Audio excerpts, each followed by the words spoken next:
To pick up here, growing the economy, creating jobs and luring investors to Gauteng. These are just some of the prominent features in the Economic Development, Agriculture and Environment MEC Kgosientso Ramokgopa's plans for the province. Well, it's just been over 100 days since Ramokgopa was appointed to that portfolio. The MEC joins me in studio now. So 100 days in office, MEC, good morning to you.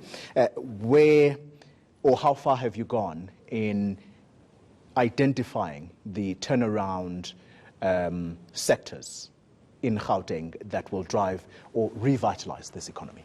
Morning, Colin. Morning to the viewers. Well, the first thing that we had to do was to identify the sectors that gives us the best opportunities to create employment.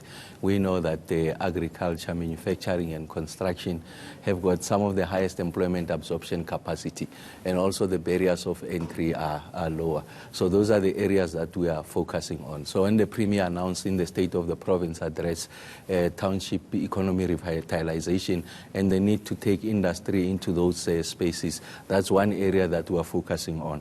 One of the major achievements in this period is to ensure that we are putting together a Township Economy Revitalization Fund. I think we'll put it to the tune of about 2 billion rands, working with the private sector and some of the people who are sitting on the prescribed asset. And really the intention is to make interventions in those spaces. This point about the revitalization of the township economy, it's a long-standing promise of this government of Gauteng. But what exactly has been done? Because it just doesn't seem to be taking off. Well, in the first instance, you needed to create a fund which is dedicated towards supporting SMMEs in those spaces. And we know that SMMEs in this country contributes about 50% to employment creation, 45% to the GDP. So that's a primary anchor, if you like, the lifeblood of rejuvenating this economy. So the one is that the fund will be put in place. We are going to announce it before in the next month, and then we are also going to ensure, working with municipalities, you are able to increase the capacity and also the footprint of some of these industrial parks that are located in the townships. So that's why we've got the most pristine opportunity to be able to inject, if you like, life into the economy of the province, which constitutes a third of the country's economy. Agriculture is a very important sector in terms of labor absorption, particularly of those who are low-skilled. I'm interested in that, but there's also a very interesting one, crafting a climate change sustainability strategy. What will that entail? Yeah, so agriculture, so in an urban space like ours, Gauteng occupies 1.2% of the land mass. 1 in every 4 people are here. So you can imagine there's incompatible land uses.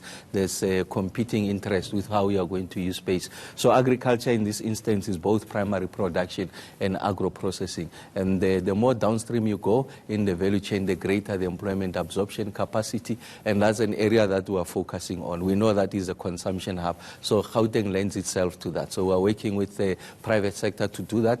And the other one is around the climate change emissions, the kind of industries of the future going forward. Those are the ones that are going to give us opportunities, but also ensure that you employ technologies that reduces emission, and we're able to make a transitions to a green economy. MEC, I thank you very much for your time, but perhaps it'll be remiss of me not to ask you about the gender activist protest that is going on in the economic hub of Johannesburg. I think that talks to you directly. Do you support that much? In full support. I think we must reprimand, we must condemn all acts of violence directed at women. I think there can't be any form of justification. And I'm sure the Premier, ourselves, will also be joining this effort. It's not a struggle of women, it's a struggle of society. And the President is also on the ground to demonstrate the importance of us coming together, providing leadership and ensuring that finally we defeat the monster of femicide and the attack on women. MEC, thank you very much for your time.